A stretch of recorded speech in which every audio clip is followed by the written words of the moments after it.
İstanbul'daki kitap yarmarkasida Uyg'urcha kitaplarımı o'rin oldi, qadrli ko'ruvchilarimiz. Türkiye Dini İşler Başqarmasi idorasi tarafidan her yili o'rinlashtirilib kelayotgan shu ulug' Ramazon oyida o'rinlashtirildi bu faaliyet. Nayeti ma'nilik güzel bir faaliyet. Bu yıllık Ramazan yarmarkasi, yani bu yıl 43. qitimligiga qadam qo'ygan bu yarmarka 27 fevral Cuma namazından keyin echilish murosimi bilan boshlandi. Kitap yarmarkasi burunqidek İstanbul'daki meşhur mescitlerden biri bo'lgan Fatih Camisining hovlisiga o'rinlashtirildi.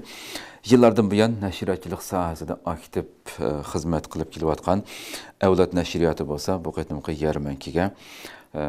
yarmarkada yana maxsus yer ochib, bu yerda muhojirati nashr qilingan va qaytib esilgan, ilgari vatanda nashr qilinib, hozir vatanda tap qilinmaydi bu kitoblarni.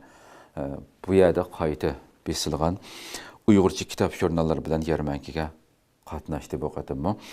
Bu Avlod nashriyatining mazkur yarmarkaga ikkinchi qatim qatnashishi hisoblandi. Bu yillik yarmarka, qadrli ko'ruvchilarimiz, 27 fevraldan 17 martgacha har kuni Fatih Camisi hovlisida soat 10:20dan kech soat 23gacha, kech soat 11gacha davomlashadi. Bu yerdan ekranimizdan bugün albatta hammamizga ma'lum bo'lgandek, Sharq Turkistonda Uyg'ur nashriyatchiligi, kitoblarimiz, bularning hammasi cheklanayotgan, yo'q qilinayotgan mushundaq bir mezgilda albatta hatta muhojiratdagi bo'lib Turkiyadagi shu kitobxonlarimizmi arqadan bu yerda ko'p xaridorning bo'lmasligi sababli taqilib qolayotgan, o'zini o'zi qamday olmay mushundaq bir muhitda, bundaq bir yarmarkada bizningki shu har xil kitoblarimizning yer elib bundaq faoliyatlarning bo'lishi albatta intayin qimmatli.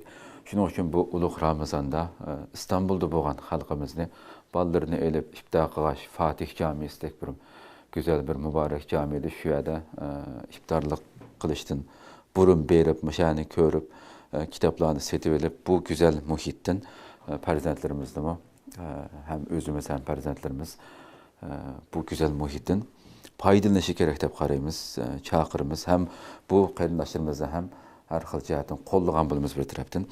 Buni tavsiya qilamiz.